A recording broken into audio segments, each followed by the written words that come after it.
Good afternoon, everybody. Hello. My name is Joe Griffiths, Director of Planning Best Practices for the Maryland Department of Planning. Welcome to the next webinar in Maryland's Sustainable Growth Series.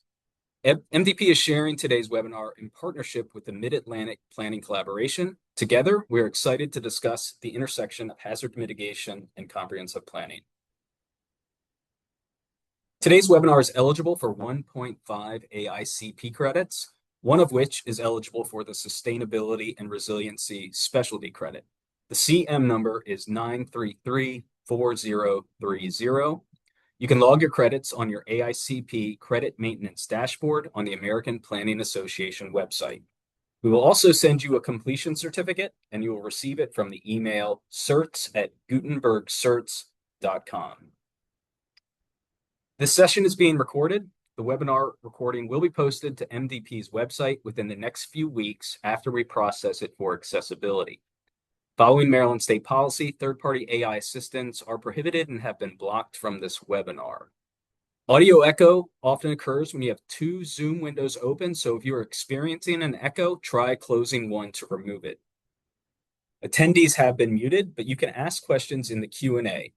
We will reserve most questions for the end, but panelists will also try to answer some in the Q&A panel as time permits. Please use the Q&A function that's circled on the screen. If you don't see it on your toolbar, you may have to click more to add it, but please use that for your questions and not the chat function.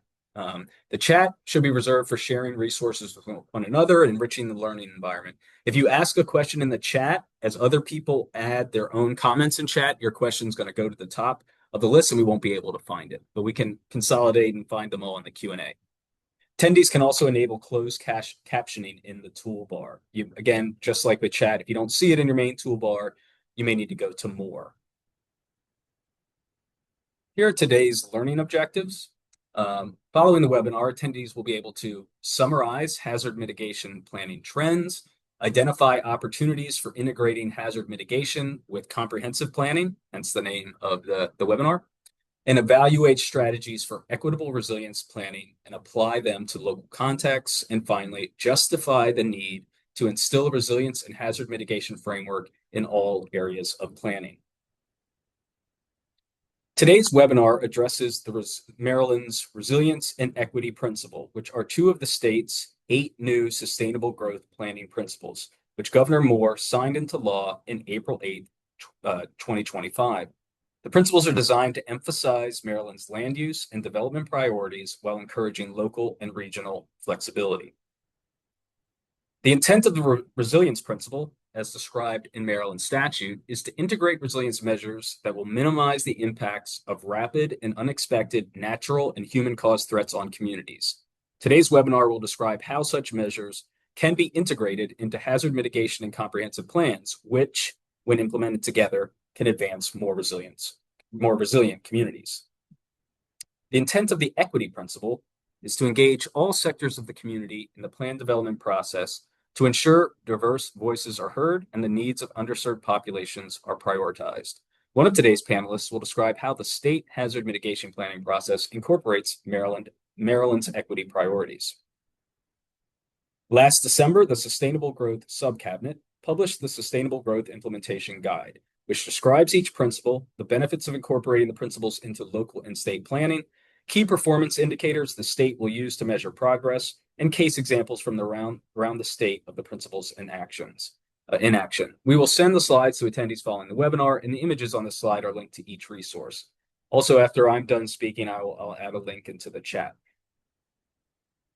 Now I'd like to introduce our first panelist.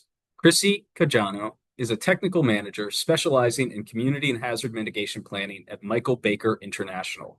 She has been a part of planning projects from coast to coast, working in pre- and post-disaster planning, transit and active transportation, and large-scale innovative engagement projects. She is happiest when facilitating a meeting, teaching a training, or digging in with communities and tribes to create whole community solutions that reduce risk. Her professional mission is to help all planners understand how to incorporate natural hazard risk into everyday community decisions to make a safer, more resilient nation. Chrissy is the chair of APA's Hazard Mitigation and Disaster Recovery Planning Division. When she's not volunteering with the division. She enjoys baking, swimming, hiking, exploring Philadelphia, and making things. Welcome and thank you, Chrissy. And I will stop sharing here so you can take over.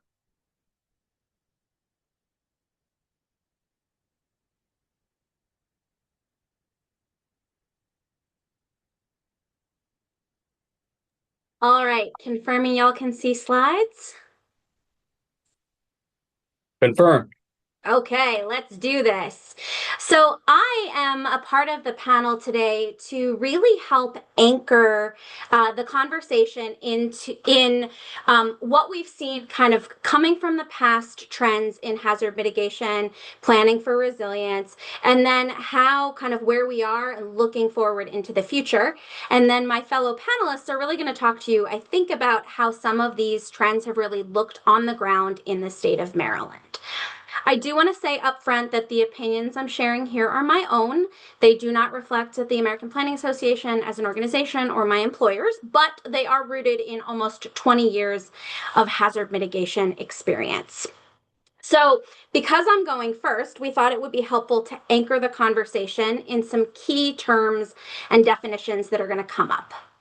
So, our first is hazard and risk. I think a lot of times folks interchange hazard and risk, but they're not exactly the same thing. Our hazards are the events, the natural processes that have the potential to cause harm.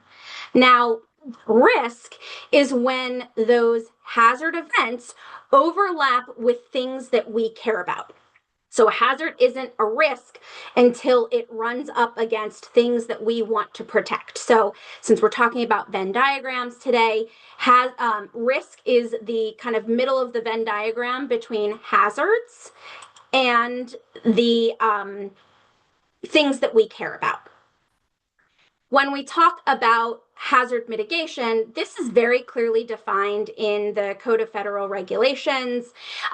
Hazard mitigation is sustained activity taken to reduce or eliminate long-term risk to life and property from hazards. So when we talk about hazard mitigation, we're talking about things like retrofitting buildings, moving people out of harm's way, setting up a zoning code so that we're not building structures on steep slopes. They're the kinds of things that more permanently or sustainedly reduce that risk. We're not talking about things like an emergency plan.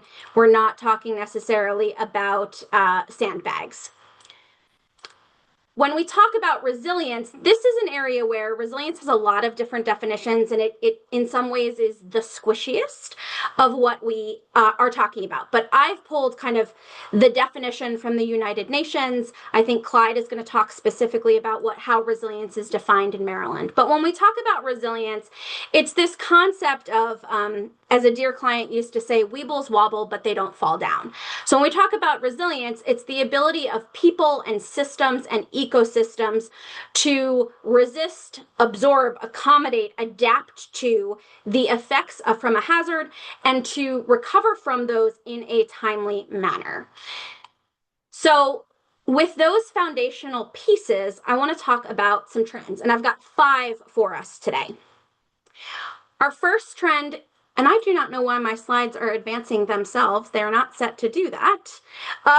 But the first trend is that this is not just your emergency manager's problem. So the core law for hazard mitigation planning is rooted to the Stafford Act. It's the Robert T. Stafford Disaster Relief and Emergency Assistance Act. This is the piece of legislation that, allows for disaster declarations, triggers that give financial and physical aid from FEMA. So this legislation is signed into law in the year 1988, but it's majorly amended in 2000 by the Disaster Mitigation Act of 2000. And it's that piece of legislation that carries the authorities for mitigation planning. Now, the requirements of the Disaster Mitigation Act are codified in the segment of the Code of Federal Regulations that is titled Emergency Management. So whether intentionally or not, you end up, the kind of past trend was that, well, if the Disaster Mitigation Act is emergency management and it's administered by FEMA, that means that the stuff that's in the Disaster Mitigation Act is an emergency management function, right? But if you actually read those requirements, and Ginny will talk more specifically about Maryland's, it's pull the right people together, understand your existing conditions, know your limitations, and set a long-term strategy. Guess what, my friends? Those are not emergency management requirements. Those are community planning ones. And so when we talk about what this looks like, and in my experience, when we have planners at the table, we shift from thinking purely about first responders, life safety, and more talking about the long game. And really, that's where planners have an essential role in this process. I have written and reviewed hazard mitigation plans nationwide for over 15 years. And the trend that I see is that those plans tend to be stronger, more comprehensive, and more actionable when a planner, a dyed-in-the-wool community planner, is either in the driver's seat or perhaps kind of in the front seat right next to that emergency manager driving the process. So this kind of work is not just the emergency manager's purview. You all have a role. My second trend, when I think about planners in this space, is that again, with it not being an emergency management function, when we talk about safe, hazard-resistant, resilient communities, it comes down to two things: where and how we build. So hazards will happen where they happen. Floodplains are a defined thing. Steep slopes happen. We know where Tornado Alley is in America. But the built environment shapes the consequences of each of those. So when I talk about where we build, that's our zoning, our land use, our overlays. Literally, where are we investing? Where are we growing? Because the safest built communities that we have are the ones that we don't put in harm's way to begin with. Now, I know that that is a very, very hard prospect, especially in the Mid-Atlantic, especially in the East Coast, where you've got really built out communities. But that where we build can also be accomplished through kind of continual maintenance of our zoning codes and our comprehensive plans. The how side of the puzzle is really our building codes and our structural standards for what we're actually allowing people to build in our communities. So building codes are often a primary enforcement mechanism of our zoning, and they provide communities with detailed instructions on what can or cannot be built and provide those minimum standards. And so while we're not building engineers, we're not building scientists as planners, we do have a role in building codes, in permitting, and in implementing the rules for how our communities come together. And so when you think about it, when we think about it, where and how are also intertwined. A structurally sound house in a place that is not necessarily safe or near that steep slope in the floodplain is not a safe home. And a really safe place with a poorly constructed house is also not safe.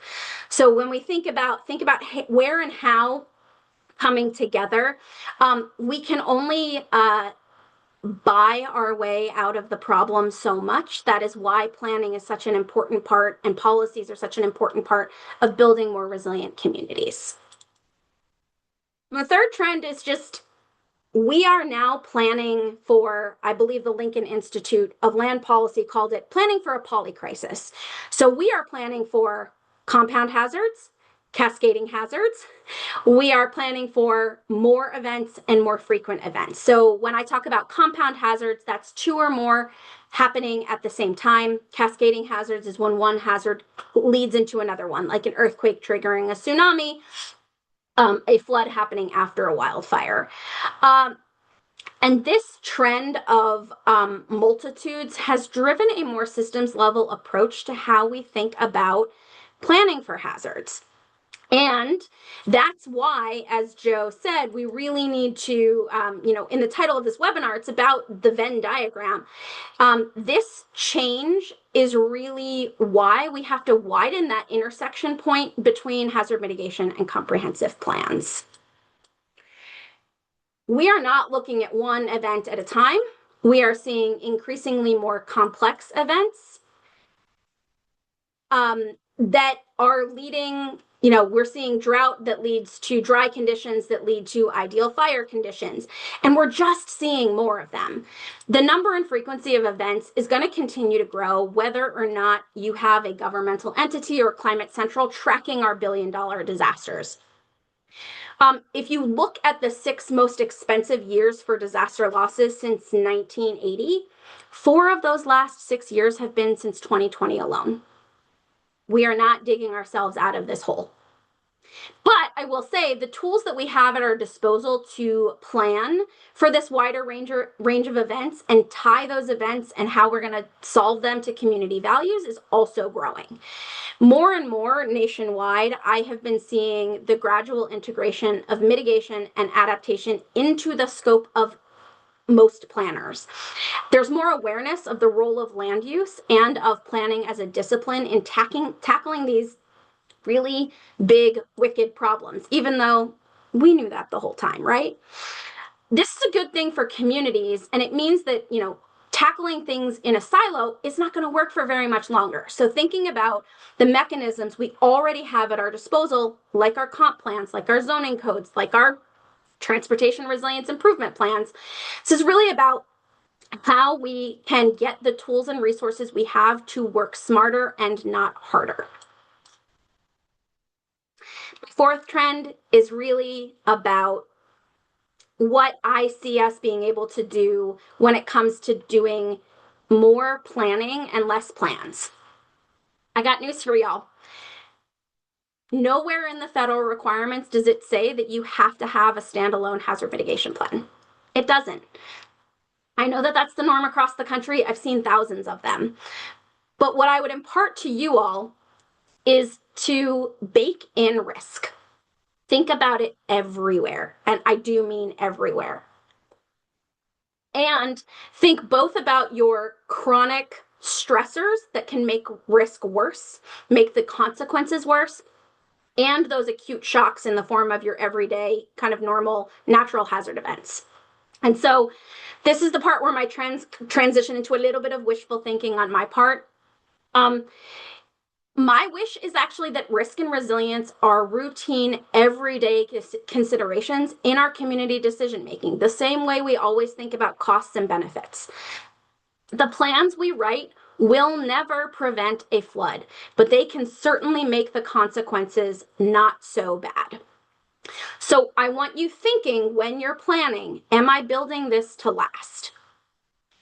And the reality is, in my experience, mitigation is going to be most effective when it's a part of all of those other community planning processes, regulations, and policies.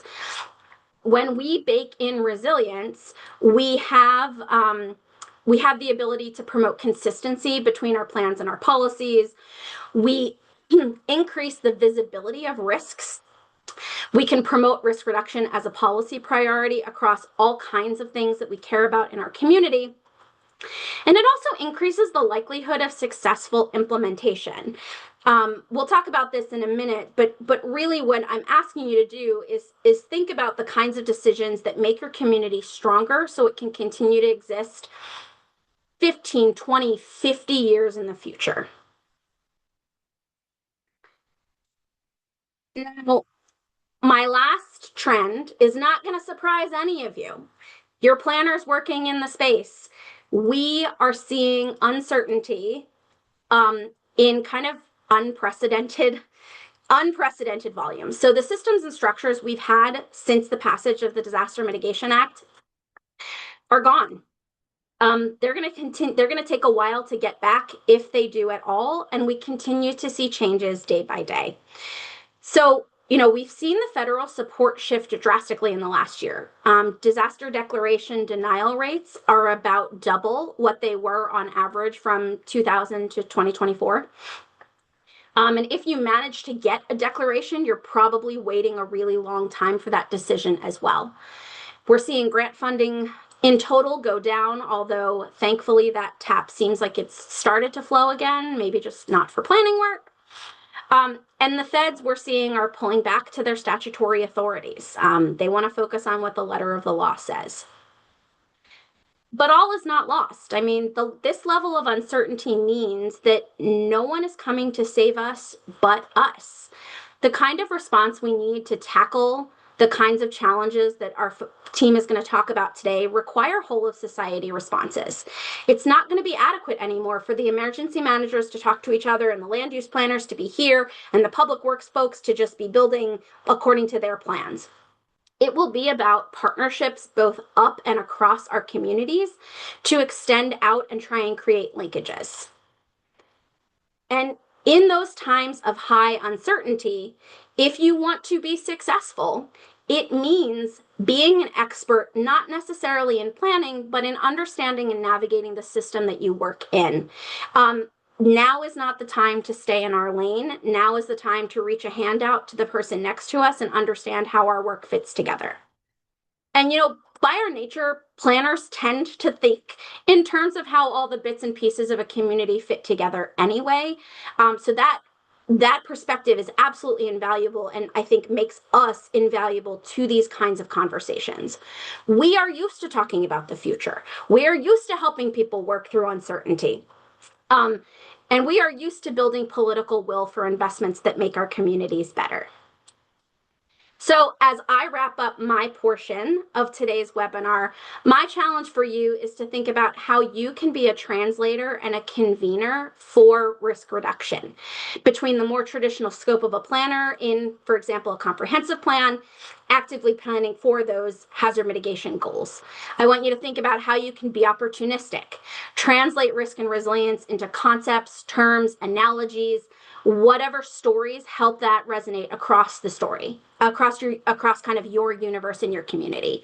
So be flexible, build your partnerships now, think about where you've got opportunities to tackle what you can, where you can, and when you can. We do not have a magic wand here. So as I turn this over to my fellow presenters, I want you to remember that the trends are going to shift and change, but who we are as planners is not going to.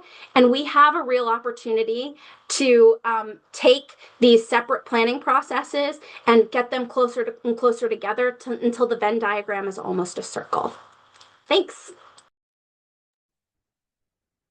Thank you, Chrissy. I like how you are good job incorporating the title there, and you've inspired some literary discussion in the chat. So you can take a look at that. We're gonna let's see. Let me share my screen here. Get to our next presenter. All right.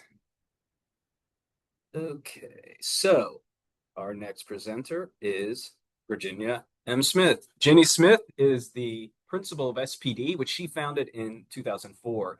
She's a member of the American Institute of Certified Planners and brings more than 2 decades of experience in public sector planning. She is an experienced planning professional specializing in hazard mitigation and resilience planning and strategic land use planning. Through her work in both state and local government, she has developed a strong understanding of the operational challenges and priorities facing public sector entities. Ginny works closely with local jurisdictions across Maryland and collaborates regularly with state agencies to support effective planning, implementation, and long-term community sustainability and resilience. And I'll stop sharing now, and you can take over, Ginny.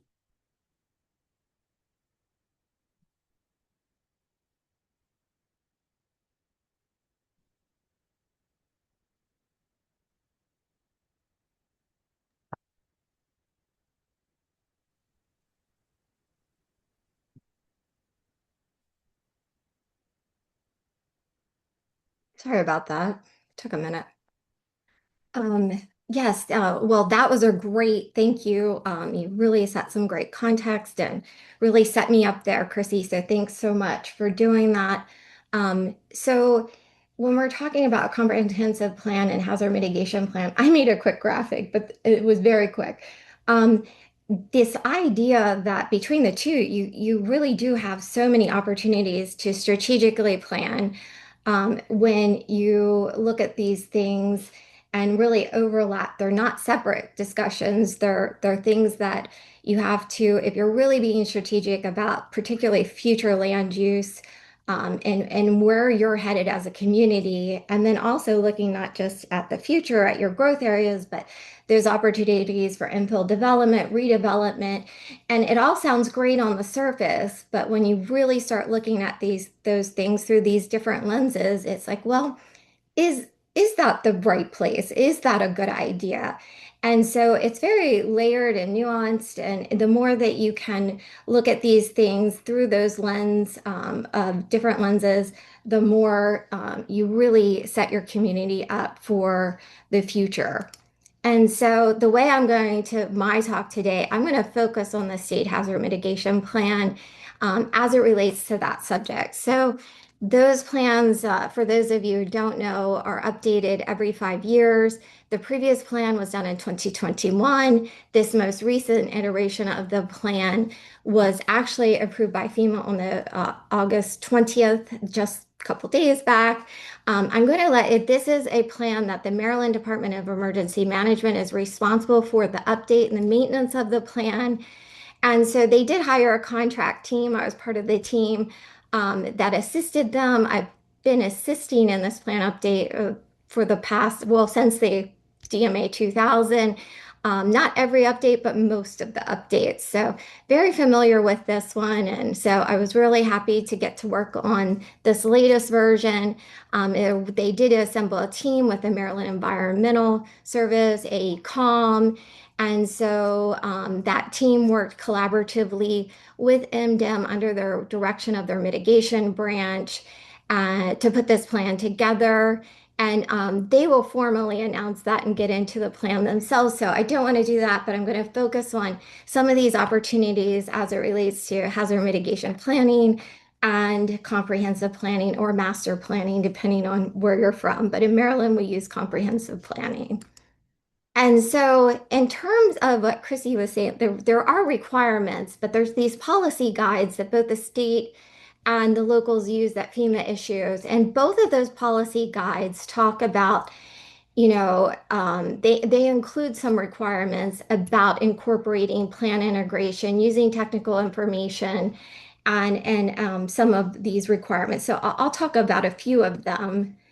And then Maryland, Clyde's going to talk later, but Maryland has some neat opportunities this go round that we wouldn't have had in the past, where they have come out with their sustainable growth principles, their policy guides. So all of this, it helps with this connectivity between hazard mitigation planning and local comprehensive planning. So we've been talking about it for years, but really institutionalizing these things, that's the way that you start really advancing forward. And so that is definitely an opportunity for Maryland, and that was included in the state plan. And so we feel like another one would happen in 2022. The first iteration of the water resource guidance that MDP, Maryland Department of Planning, put out was back in 2007. And they said in the comprehensive plan to our local communities, they need to include a water resources element. Um, they recently, I think it's recently, I guess because I'm old, but in 2022, they came out with new guidance, again, helping to institutionalize this concept where climate change and these considerations on future growth and development should be considered, not just water resources in terms of capacity and the ability to bring water and sewer to these planned communities, these planned developed areas.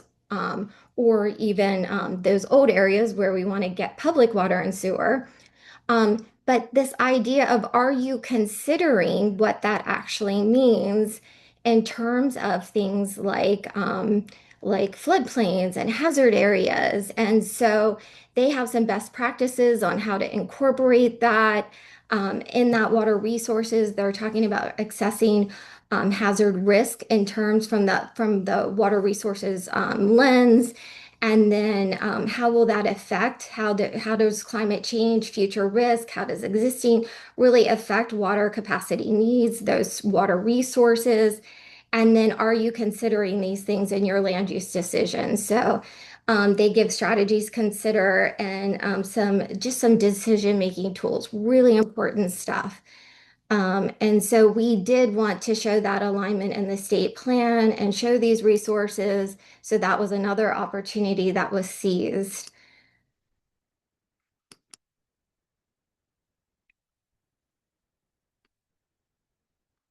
I'm sorry, that took a second. Another thing is the state plan. For this, I'm just kind of going to give you a little background. We really were able to enter this state plan update with stronger data, clearer policy direction, and practical tools to connect land use decisions with hazard risk. So Maryland really is positioned well and has done a good job with this. And there's a lot of things going forward for implementation. And so these new principles were, again, one of those from with MDP. But these really help Maryland with regulatory statutory touch points to incorporate hazard overlays. And we are a data-rich state. And so things like these hazard overlays that are available to us, it's really letting folks know what's available for their local plants and how they can use these things, and really helping with freeboard elevation expectations and even these nature-based approaches to our local land use decisions. And so bridging the gaps, really looking at another example I wanted to give you is targeted preservation, like open space, and looking at things like that we haven't before as much in our coastal areas, like Maryland's plan to adapt to saltwater intrusion, our just communities in the FEMA, because they changed some of those policy guides about looking at different communities for equity, saying, okay, what does our state do? What is our state's approach to this? So for us in Maryland, we have this new Just Communities equity screening tool and mapping. So how can we incorporate that to, and it's very state centric. It's very something that as Maryland, we can use and incorporate across our planning mechanisms, including, so that's introduced in the state plan iteration, the idea of not requiring so much with the climate change from federal policy, but at a state level, how can we talk about future conditions and things that are happening, because our state plan is in fact that it is Maryland's state plan. So how do we do things even if the federal government isn't requiring those things? So lots of tools that we can use and show here. And what we're doing is we're saying by looking at the state plan, you can see some examples to our local jurisdictions as to what they can use for their local plans. Another thing with during the state plan update, the process, another opportunity that came out was this opportunity to actually have a new, this local and state plan coordination webinar. This was a half-day webinar. And so rather than just targeting the emergency managers, we said, you know, we need to talk to specifically our land use planners, floodplain coordinators, managers, and our emergency managers, and target that group and say, okay, while we have all of these things, do you know about them? Do you know who to question, who to ask, how to even get the raw data? Maybe there's a tool online, but you want raw data. So we had our different state partners that were state partners with MDIM, work strongly with the Maryland Department of Emergency Management, come in and go over those things and make some of those connections for locals and to participate as this collaborative group of emergency managers with their land use planners. Another thing with the state plan, this go round, this iteration of the state plan, this 5-year cycle was in the past, this changes in land development. While it's a requirement that you need to include this, it was done so in a way to meet a requirement, I will say, in the past to some degree. And so it was a few pages. In this iteration of the plan, this was, we made a concerted effort that we were going to expand this. So this is its own section in the plan. And so during the plan update, we looked and put together some topical group meetings. So we did do 2 specific separate meetings just on changes in land development. And luckily, we had very strong state partners that supported that, including the Maryland Department of Planning. And so for both of those, there were detailed notes. We did do a working draft section that we were able to distribute to this group. And so rather than waiting to the end to say, hey, what do you think? We were able to get their feedback and as it was developed. And it was very good feedback. And I can say that section would not be what it is without having done so. So very happy with that portion of it. We also, at the State Hazard Mitigation Planning Team meetings of all NDEM state partners, were able to do presentations on this and to show the state partners how this was being expanded and plan integration was happening. Um, this section has some key takeaways that we were able to really say the so what. So we did this chapter, but what does this mean? What should we be getting out of this? And so Maryland challenges are no longer like in the past, if you've been doing this a lot of years, that data availability was always something we highly concentrated on. So not to say that the data isn't something we always want better data. And we'll always strive for that, but it was no longer the major challenge, but operational consistency is. So this really kind of was a shift from knowledge gaps to more implementation gaps. The so what are you going to do with it part. And so also really one of the things that we looked at was this misalignment between growth planning and hazard context. And this continued because you have all of these competing priorities. Everybody does. So one thing we found that were some of targeted development, maybe from a local plans or funding areas, things like that. They're not always evaluated in a consistent manner where we're intersecting all of this hazard exposure. And that can be hard because, you know, you're talking about economic development opportunities versus hazard exposure. And so doing that in a meaningful way and really being able to articulate why and then what's the alternative here, how about over here? That's really important. If that's not done, then it just is continuing to perpetuate that tug and pull. And so that was something we looked was key takeaway. And then how can we improve that moving forward? Capital investments, moving those away from these high risk areas. And then floodplain management, there's the standards, really variations between local freeboard requirements across Maryland, state facility standards, and just really saying how can we really think about these flood protection levels and how are they this disparity complicating coordination. So they were some of the things that we saw that we're trying to address in the next upcoming planning cycle. And so separate to that, so we did the webinar, we do these meetings on changes in land, working drafts.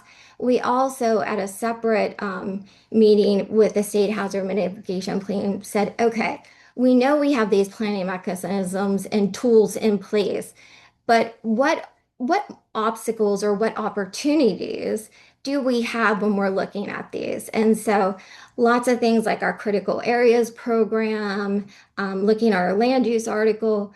What are some things that we can really think through and say how can we really make these concepts a little more robust with that hazard mitigation lens. And so we did come up with some things from that group, and that was really good. And really, some of those things were what I've already talked about, but even improving, you know, overall situational awareness about our availability of data and screening tools that we have, looking at priority funding areas in terms of and overlaying some of our tools. We have these great tools throughout Maryland, but are all of the tools that we're using, including hazard risk areas? And so those were some of the takeaways from that. And then the gaps in implementation. So what? So Maryland reliability. So if we look at the like our total housing permits and we look at location relative to the hazard to really answer the recent and projected development in hazard prone areas, we need to have certain things available to us. And so so while we have some of this, is it geocoded? Is it in a way that's usable to during our planning across the state? And what can we do to make that happen? And so, really moving forward is about we know what our gaps are now. How do we get to implementation and fixing those gaps to have better end results, more strategic plans, and really making people able to make informed decisions. And so we did flag some things, and another thing, I'll give just another example of this is alignment of locally designated growth areas. And so, really looking to see, so going forward, talking about this in the state plan gives that opportunity at the local level to say, how do I better align my growth areas that I'm putting in my comprehensive plan? So, the state and local hazard mitigation plans are on a 5-year cycle, the comp plans are on a 10-year cycle. So, really lining those things up um, in a way that is easy to do because things happen when they're easier. And it is what we're looking at. And then looking at coastal transition is another gap.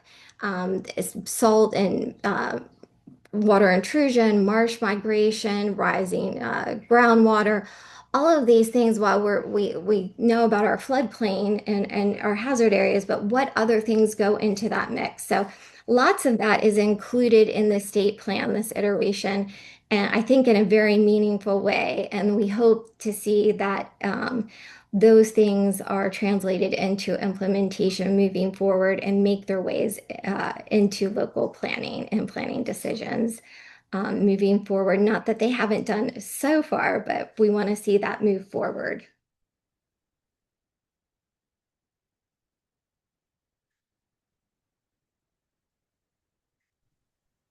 Thank you, Jenny. Your presentation inspired a few questions. So if you want to look in the Q&A, see if there's some you would like to answer. We have quite a few questions. We're gonna save some at the end. We're also going to try to answer some as we go along. A lot of people are interested in this topic. I'm going to now introduce our next presenter. And some of the questions that were asked are going to be addressed by our next panelist, I believe. So now I'd like to introduce Clyde Drayton. Clyde oversees the Maryland Department of Planning's Resiliency Best Practices and Educational Resources Development. Give me 1 second here, sorry. In this role, Clyde represents MDP on interagency and other advisory groups, such as like those for the Hazard Mitigation Plan, supports the crafting of resilience data collection and measurement, and advances legislative priorities and policy development in support of Maryland's resilience strategy, partnering closely with the Maryland Office of Resilience and other state agencies. Previously, Clyde served as a resilience planner with STV Inc. in New York and as program associate for social resilience with the New York City Housing Authority.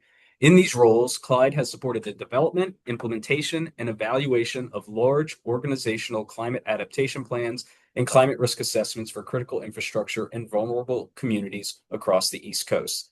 Thank you, Clyde, and welcome. And I will turn it over to you. Let me stop sharing here. All right. Thank you, Joe. Let me just pull up my presentation here. Great presentations, Jenny, Christine. It's a pleasure hearing from your content when you have to share. In this presentation, I want to highlight what MDP has been doing to integrate resilience into our local planning and some of our services for all of our planning regions across the entire state of Maryland. Just want to briefly talk about the agenda. One, of course, highlighting what resilience means for us here at MDP as a state agency focused on land use. What kind of interactions are we having with resilience and how are we separating it from some of the responsibilities of our partner agencies? Of course, we want to figure out what are our best ways that we can add our own value. I want to highlight the resilience element. It's something that MDP has advanced over the past year, something that is now required in statute across the state of Maryland, where all comprehensive plans will incorporate a resilience element, and is a really progressive step towards how resilience is enshrined into comprehensive plans moving forward across local and across counties and municipalities in the state of Maryland. I'll highlight the checklist, something that a lot of our local planners requested of us, and is one of the ways in which MDP has responded to requests from our locals to provide that direct technical assistance. And then lastly, highlighting the alignment with hazard mitigation plans, as we've been discussing this entire time. For resilience in MDP, it's a newer offering, but we have 3 target areas in which our work generally revolves around. Of course, our primary goal is local government support. So assessing what our local planners across the state need and require for resilience planning needs. And of course, the state of Maryland typically has the nickname of America in miniature. So what one part of our state would require for resilience planning is entirely different from the other corner. So a lot of our resilience work sometimes revolves around our eastern shore, which faces a lot of issues with sea level rise, saltwater intrusion, and other coastal hazards of that nature. But then, of course, we have our western Maryland region at the doorstep of the Appalachian Mountains, in which a lot of riverine flooding and infrastructural hazards are some of the primary hazards of consideration. So resilience is not one bucket here in the state of Maryland, and MDP works to deliver results for all of the hazards in which our local planners are letting us know about. Our second primary aim is our interagency coordination. As some of our partners have already highlighted today, we sit in a lot of different interagency work groups and provide the MDP perspective for local initiatives or statewide initiatives. So whether it is the update for the State Hazard Mitigation Plan, or it is working through the Department of Natural Resources and giving our land use perspective on some of their grant programs and how they implement local resilience, MDP is just a willing partner in making sure that our perspective is always shared, and of course from what we hear from our local planners. And then lastly, our best practices development. So we look to really provide different examples and case studies and resources for all of our local planners to be able to find out, hey, I have this issue related to resilience, or I don't know where to get started. Is there anyone else in a jurisdiction similar to my size or my demographic, similar to my revenue, how much I can afford in developing a project like this? MDP, can you share some examples on what that looks like? Or can you get me started or point me in the right direction? Webinar series like this, like we're offering now, is part of that. Really getting a lot of folks in the same room to discuss some of the best examples that they have and how we can inspire others hoping to pursue the same work.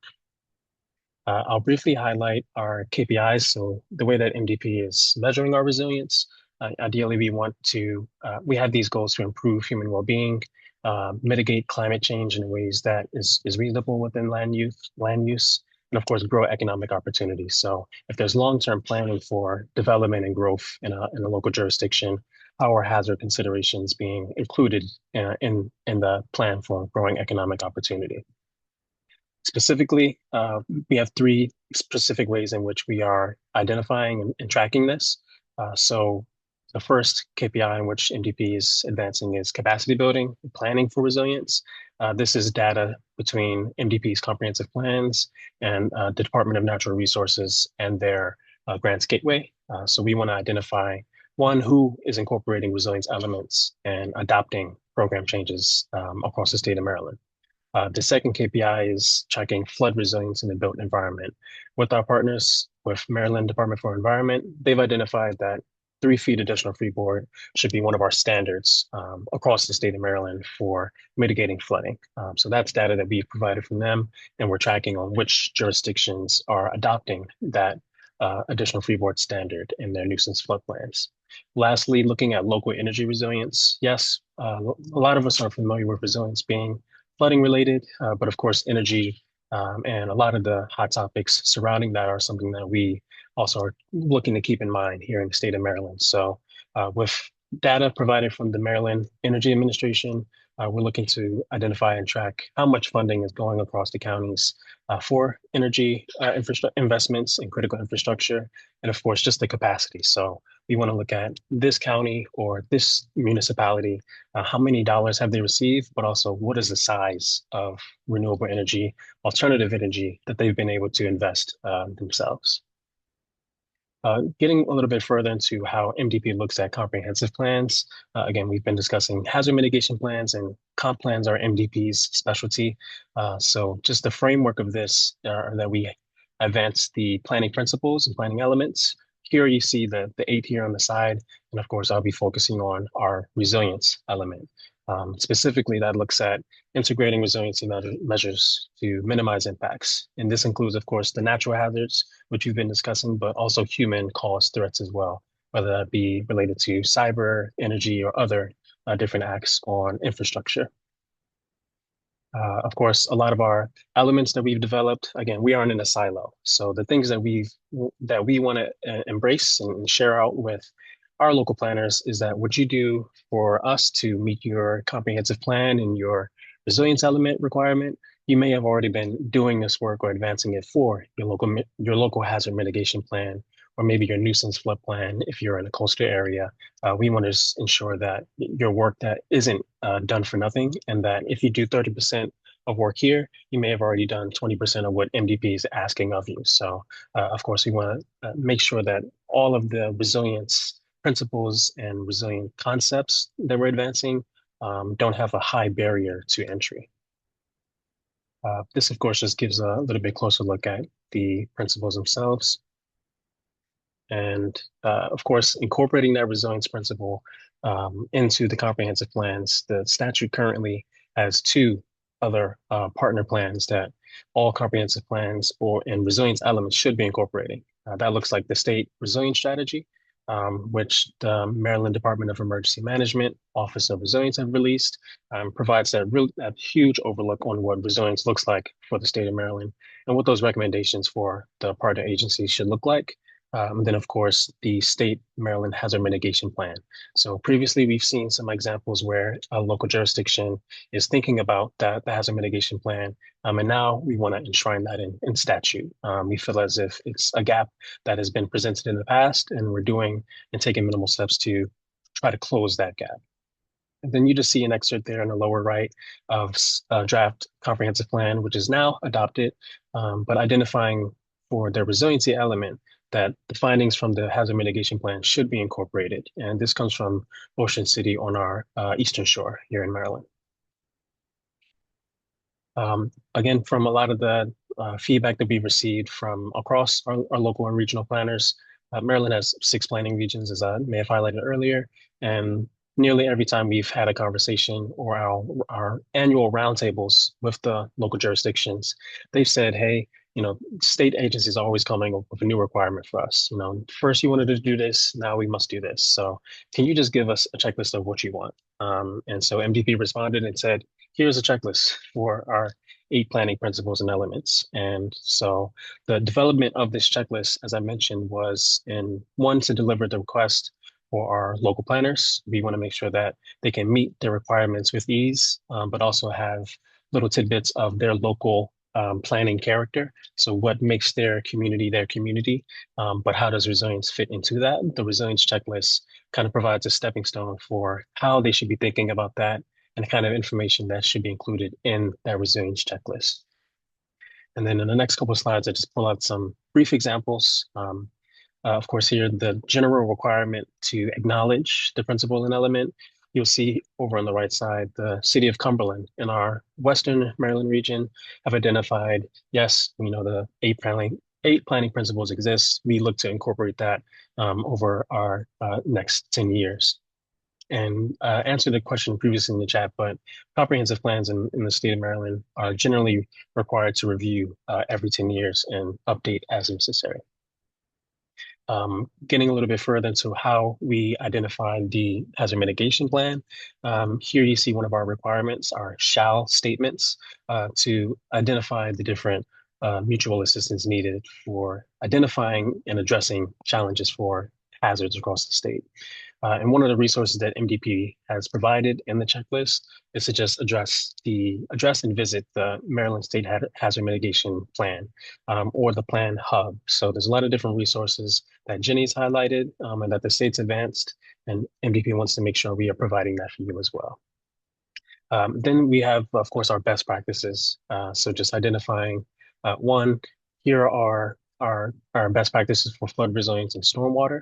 These are other examples that we've pulled from one MDP itself, but from our partner agencies. So as you're completing your resilience element, keep in mind these different resources you may want to look at. And so on the far right side, of course, our Eastern Shore example from the city of Easton, identifying stormwater and other hazards to inform their land use going forward. I'll kind of jump ahead so we can have some more time for our last presenter, but I just want to highlight dynamic planning here. So one of the examples of how all of these planning mechanisms have kind of overlapped into one, just pulled from Princess Anne. It's one of our historic towns on the Eastern Shore, and they've identified and applied for the DNR Grants Gateway. So DNR have a community flood planning grant program in which it supports, yes, the planning processes and how you identify local flooding, but of course, any other program changes at the local level to support that. So they, one, receive the grant, they assess their hazards and what they should do at the local level to implement this new strategy. And then, of course, they develop recommendations on how they would tackle their comp plan update, their local hazard mitigation plan update, and any changes to local zoning and ordinances. So this is just one way that, of course, yes, there's different programs and different plans which locals have to meet and submit, but there's not one shoe fits all, and they don't always have to be separate processes. So this is one example where, unlike Odysseus's bow, we can all string this together, and that's what the town of Princess Anne has accomplished here. And I think just last bit, I'll highlight that Maryland Department of Planning were asked to develop different resilience ordinances across the state. So this is one of our next steps, is looking at, okay, who is advancing resilience in their local ordinances, and how can we take some of those examples and spread them out across the state so that what applies on the Eastern Shore may be tweaked and made into a template to apply to the Western region as well. And I'm just going to stop sharing there.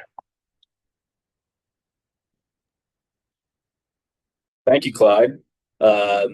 Your presentation kind of anticipated some of the things I was putting into the chat. So I've been trying to keep up with our panelists here and all the resources, the Maryland resources they've been sharing and putting them in the chat. And I see some of our some fellow colleagues from other state agencies are already also putting some resources in the chat as well. I know some of these are very Maryland specific, but we think that a lot of the concepts would definitely apply throughout not just the Mid-Atlantic, but across the state. So thank you, Clyde. All right, I am going to introduce our final panelists for the day. Let's see here. All right. And Amy Mordock. Amy's gonna give us a really local perspective from a Maryland county. Amy is a professional planner with over 20 years of land use experience on Maryland's Eastern Shore. She has been directly involved in both local and state planning efforts with a long history of not only drafting and implementing a wide variety of land use ordinances, but also of reviewing projects and permits. Her areas of focus include environmental regulation, floodplain management, resiliency and hazard planning, comprehensive planning, water resources planning, and housing. She's a member of the American Planning Association, as well as the national and Maryland chapters of Certified Floodplain and Stormwater Managers. Ms. Mordock is the past chair and current Eastern Regional Representative of the Maryland Association of Floodplain and Stormwater Managers. She served as the representative on the governor's Intergovernmental Committee on Agriculture from 2014 to 2024, and on the Governor's Accessory Dwelling Unit Task Force from 2023 to 2024. Ms. Mordock is the current Maryland Association of Counties Planners Affiliate President. All right, that's a lot of experience. Thank you, Amy, for joining us today, and I am going to turn it over to you and as I stop sharing. Thank you very much. I'm very honored to be a part of this panel and to be representing the local implementation of that cross-section between our comprehensive planning efforts and our comprehensive plan. As I've listened to, Chrissy and Jenny and Clyde, I was worried that some of the representations that I have of our implementation would be repetitive, but I'm happy to see that so much of what we should be doing at the local level is reflected in some of the repetition of our local planning choices. So I'm going to talk predominantly about our 2025 comprehensive plan update. That comprehensive plan, wait a minute, I'm not moving my slides forward. There we go. That comprehensive plan identified some key issues that were timed as such that resiliency planning became a really key focus of our comprehensive plan update. And just to give you a snapshot of our community, we are the gateway to the Eastern Shore as you cross the Chesapeake Bay Bridge. We have almost 500 miles of waterfront. We are surrounded by the Chesapeake, Corsica, and the Wye Rivers, and of course the Chesapeake Bay. We do have an elevation of 87 feet above sea level, but I'm not really sure where that is because we are mostly a very flat community, and are, at some points are definitely at sea level. We have a flat population, and a population that is extremely vulnerable to climate impacts. Since we updated our plan, our community has grown from 50 to 55,000 citizens, and our median age continues to gray.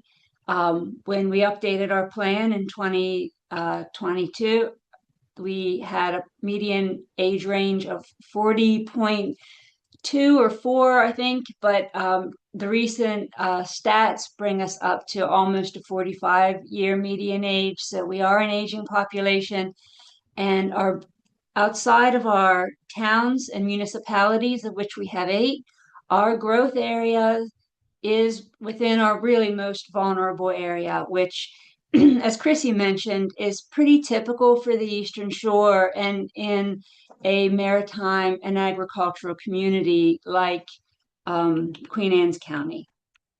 So here is a snapshot of our land use. We are, of course, predominantly an agricultural community, but as you can see on Kent Island and the Kent Narrows, which you can see as Chester, Stevensville, the Kent Narrows, and the Graysonville area. That is our growth area. That is where our major infrastructure is located, including the county's the county's one wastewater treatment plant, which I'll talk more about. I know that this audience is familiar with what a comprehensive plan is, but I just want to articulate it here just to contextualize how important it is to document hazard planning and resiliency planning as a key theme and strategy, because our comprehensive plan obviously touches every other policy document in the county and touches every ordinance and infrastructure decision in our county. So it's very important and significant that our comprehensive plan identified themes that were driven by community input and driven by where we are as a community with our resource needs, with our growth needs, and some of our limitations as well. Importantly, our vision continues to emphasize the quintessential rural nature of our community while having a vision for growing, but protecting the resources that we have. So sustainable growth and health and resiliency is both of those themes are key. And you will see that within our comprehensive plan, within each chapter, we have identified these themes so that it is apparent where our priorities are and how consistent those priorities are throughout the various chapters of the comprehensive plan. So I do want to focus on that emergence of our hazard planning and our comprehensive plan. The county has a history of looking at its vulnerability in terms of its infrastructure and adequate public facility needs. The 2016 sea level rise and coastal storm surge vulnerability assessment is really, it seems like an older document, but it really is not in many ways, because when our community was looking to take over, I think nearly 2,000 vulnerable septic systems offline in the southern portion of Kent Island, this study was a key component of ensuring the viability of that project. This assessment study identified key strategies and key community community priorities and county infrastructure needs that were vulnerable and prioritized for action. But it also gave us a map that you're going to see as I move forward is key to a lot of the key strategies throughout the plan.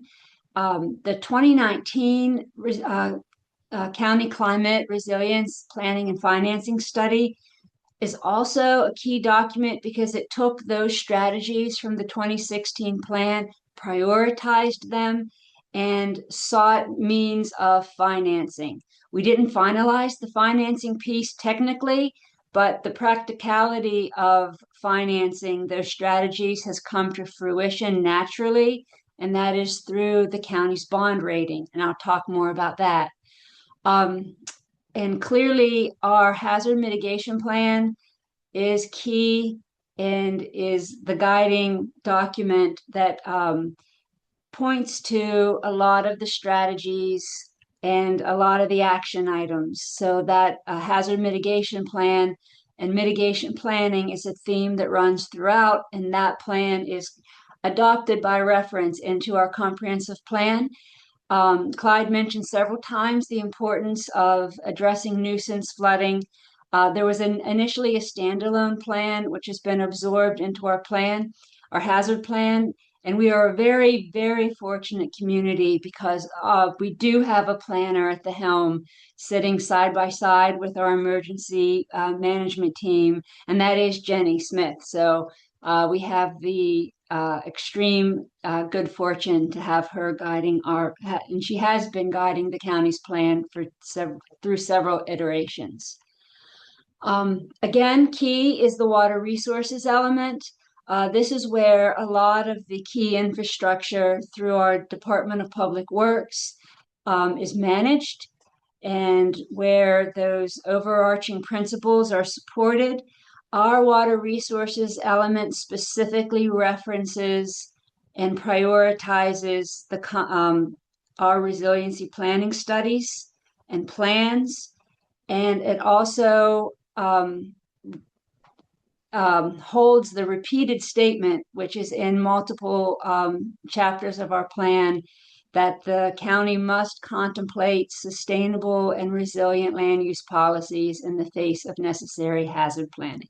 So I wanted to read that out loud once because it is going to be repeated throughout as a key theme running through our comprehensive plan. And just to state that as we move into the future, these strategies and recommendations are going to be and have been incorporated into our zoning code, into our floodplain management, into our capital improvement projects.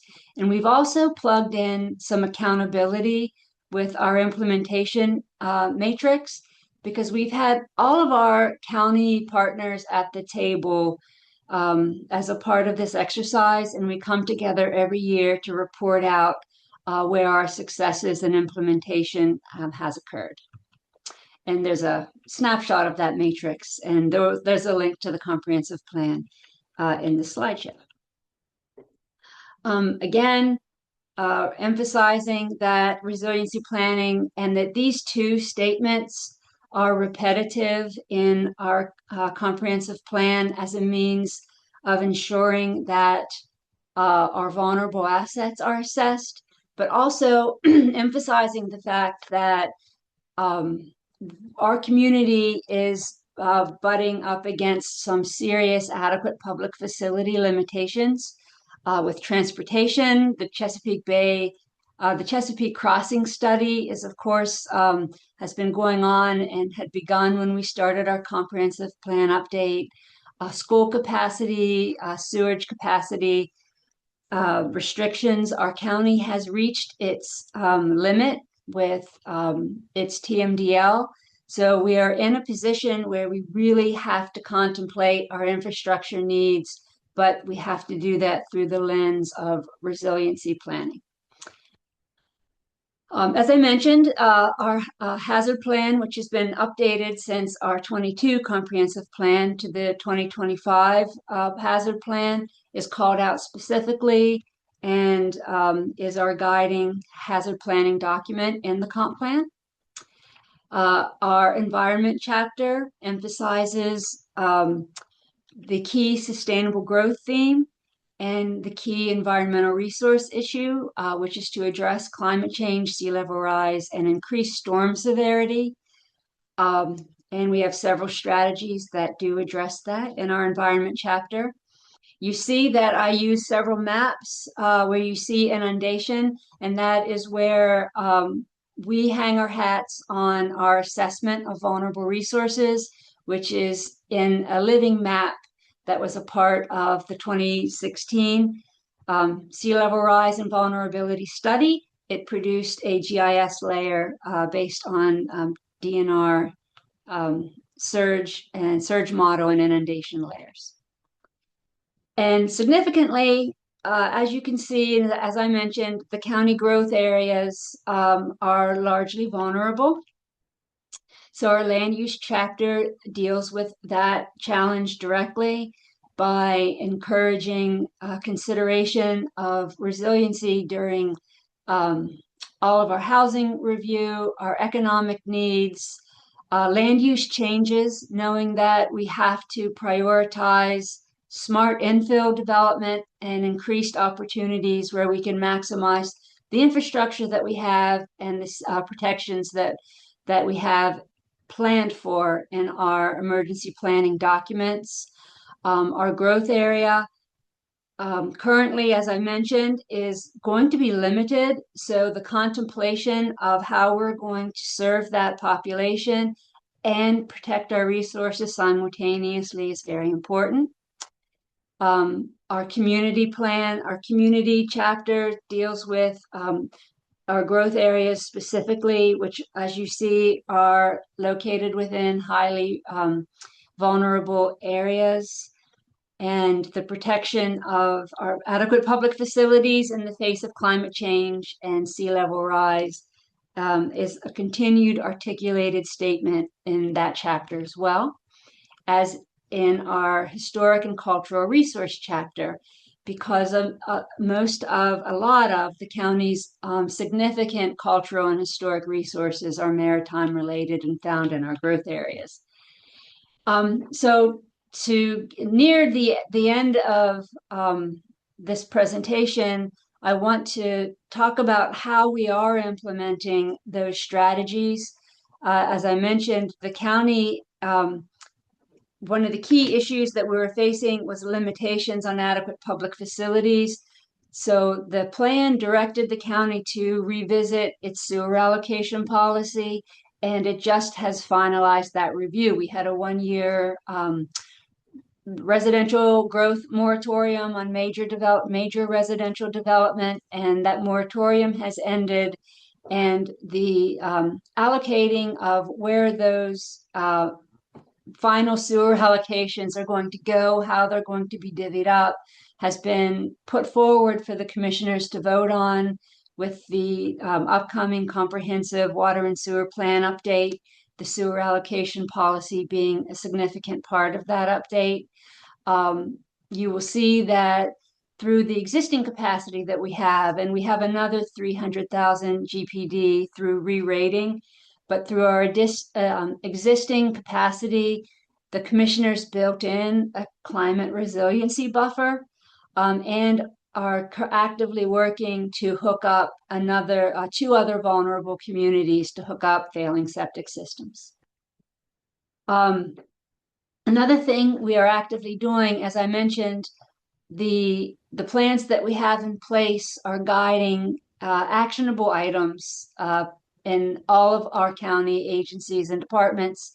The 2020 draft resiliency plan produced the strategies that I've discussed, and those strategies are already guiding some key decisions that are made by our finance department, and I'm very proud of this. Our planning efforts identifying some of those vulnerable resources and how we're going to pay to protect those resources have made their way into actionable decisions. Some of those decisions have already come to fruition, like in the municipality, the town of Millington, which is a shared community between Kent and Queen Anne's County. Their wastewater treatment plant had been located in the floodplain, had been inundated multiple times, and our strategy was to look at whether it's even viable to allow that wastewater treatment plant to remain in the floodplain. And it was decided that it should be abandoned and relocated, and that is currently happening. Looking at all of the state roads that run through our community, we're looking at the cost of improving that infrastructure versus other fixes that would assist our community to safely evacuate if needed. And then just to wrap up, these decisions that are being made are directly benefiting the bottom line for our community, for our taxpayers, and for the county's bond rating. As I mentioned, our finance department is now building hazard mitigation criteria directly into capital budgeting processes, and that started in fiscal year 2023. So treating resiliency planning as a credit protection strategy and not just an emergency management one. So as has been mentioned several times, all of the threads that come together in a local community, that not just planners, not just emergency services, it's really our leadership as a whole, our county commissioners and our county administrator, and all of the staff and staff members in that leadership role are really all hands on deck. So that is the Venn diagram in Queen Anne's County, and I'm happy to take any questions. Thank you, Amy. All right, if I could ask the rest of the panel to turn on their cameras here. Share screen. So we have many questions in. So I know I have on the screen, it says put your questions in the Q&A, but we have a lot of questions. We're not going to be able to get through them all. We've tried to answer some as we go along, but this is obviously a topic that is generating a lot of interest.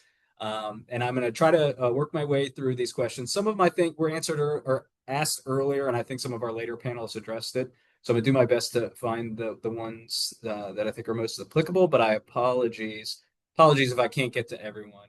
I will say we will have a recording and we will have slides available for everybody, but we need to post-process them for accessibility first. So please give us some time, but we will send those out to you. Okay, let's see. There were quite a few questions about data centers, which doesn't surprise me. I think you could do a webinar on any topic that you choose, and there are going to be questions about data centers. Have any of you either in your local planning experience or in your hazard mitigation planning experience seen data centers, their resource consumption, their any related to resiliency strategies or hazard mitigation planning generally? Is anybody familiar with an example? And if it's no, I understand, but I thought I'd ask because there are a lot of questions about this. Okay. Okay, Amy. I was just going to say, I mean, there are so many communities right now who have moratoriums in place to study these very issues that I don't think, I know I've sat in many presentations and read a lot of materials, but no, I don't have any significant answers yet. Yeah, I would agree with that. I would imagine they are going to be topics in future plans, especially once the studies that the moratoriums are facilitating are completed. All right. There's a question about eminent domain in hazard mitigation plans. I don't know if any of you have experiences with that or have seen that be a strategy or an implementation method.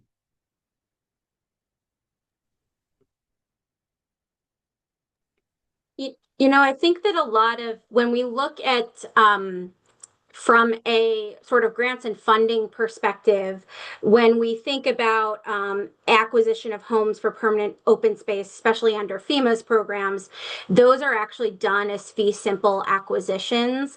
I think in a lot of times to go get away from whether or not it's eminent, to try and keep it out of the eminent domain frame that folks are paid for the fair market value of their home. So it's not something that I see a ton of.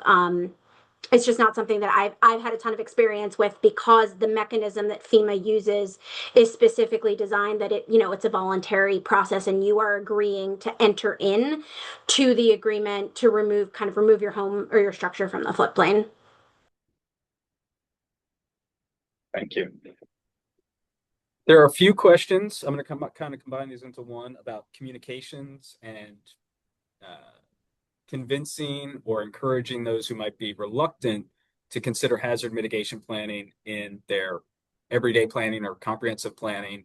What are some strategies you have to make a convincing argument? This could be a local government or other stakeholders involved in planning. Well, I can say that in our community, because of the significant change in weather patterns, in the frequent occurrence of nuisance flooding in areas that citizens hadn't seen before, but now have to deal with a lot. I feel like some of the needle has moved to a bigger openness within the community to address some of these issues than there had been when I first started planning, when the first hazard mitigation plan was written. So I think there's a cultural change. I'm going to agree with that, and also the private sector. The private sector is driving some of this, saying that the cost, like I think Chrissy said, that the most expensive disasters that have occurred is within this last so many years, this last decade. We keep seeing the rising cost. So they're driving some of this, and with the rising cost of insurance and coverage, it seems even bond ratings, that the idea that the municipal bonds may be affected for these high risk areas, things seem to be key drivers. I wanted to add, just related to communication, that, from my experience being able to go from, again, the different regions we do have here in the state of Maryland, where the conversation on the Eastern Shore may be a little bit straightforward. People understand some of the flooding that is occurring. They are living with that flooding. I think the gap there is when to take action now, and having that conversation with the local citizens in the area. And then I think when you go to different regions in our state, and again, you may be in Western Maryland, and people are understanding resilience as just flooding, just a hurricane, and things of that nature. But I know from conversations I've had with different local planners, representatives, or citizens that, you've had this bridge which has been crumbling for the past 20, 30 years. And, the same bridge may be not have the proper clearance due to just not being able to put money into it and lift it back up. That's also a resilience issue. And I think depending on where you are, there are different frameworks on what defines resilience. Of course, we've given you many examples on different federal definitions, state definitions, and how agencies are tackling it themselves. Of course, our local examples, but there are different frameworks, of course, for identifying what resilience means to you as a town. And I know a lot of my background is the Resilient Cities Network, and it's kind of this global example on what resilience may look like. So depending on where you are, sometimes bring that infrastructure question in or bring that economics question in because it gets a lot deeper than just the water coming in. And I would recommend, if this is something you're interested in digging into, Yale Law School's Cultural Cognition Project. Specifically, it's an interdisciplinary research project that studies how our worldview and our culture shapes our beliefs on science and public policy. And they have a really nice cultural cognition framework that helps you understand how you might talk to people depending on whether they are communitarian or individualistic, and whether they're hierarchical or not. So that's another good, a lot of this is in how you frame it. And that cultural cognition project is one I go back to over and over again when I'm trying to put myself in the frame of how do I help my audience understand and talk about this in words and language that they will also care about. Thank you. There is a question of let's see, does Maryland's planning address the issue of how people in high-risk areas have viable, affordable places to move? If the intent is reduce at-risk housing locations over time, people in high-risk flood areas often have fewer financial resources. I will say that this is one of the priority recommendations of the Resilient Maryland strategy, which I put into the chat along with extreme heat, and we just had a meeting a couple weeks ago to begin a discussion about this. It's a touchy and complicated subject. Addressing community-driven location or managed retreat, we're starting to see it in some more comprehensive plans as potential strategies as well. But the conversation is really just beginning. There are some examples in history in Maryland of this happening. But it's really still being developed. I don't know if anybody has any thoughts on this question.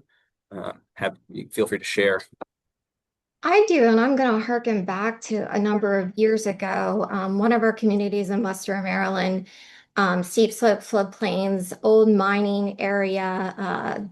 So the houses were built almost right next, adjacent to the stream for very good reasons at the time in which they were built, but that has changed.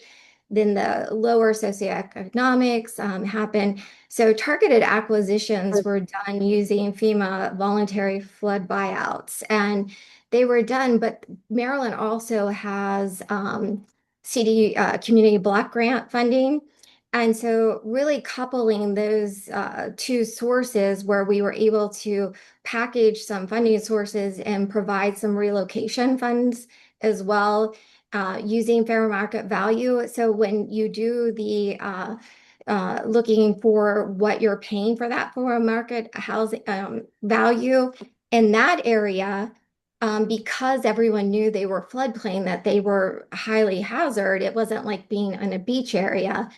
Those property values were lower if they were just to be purchased by another person, down the block from you. They would not pay the value that the federal government paid because they looked at the house as if not in that flood hazard area, as if never flooded in the past.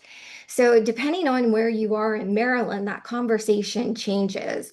Also looking at opportunities for blight. So one of the things that we consider is blighted properties, but what about prioritizing blighted properties within these high hazard areas?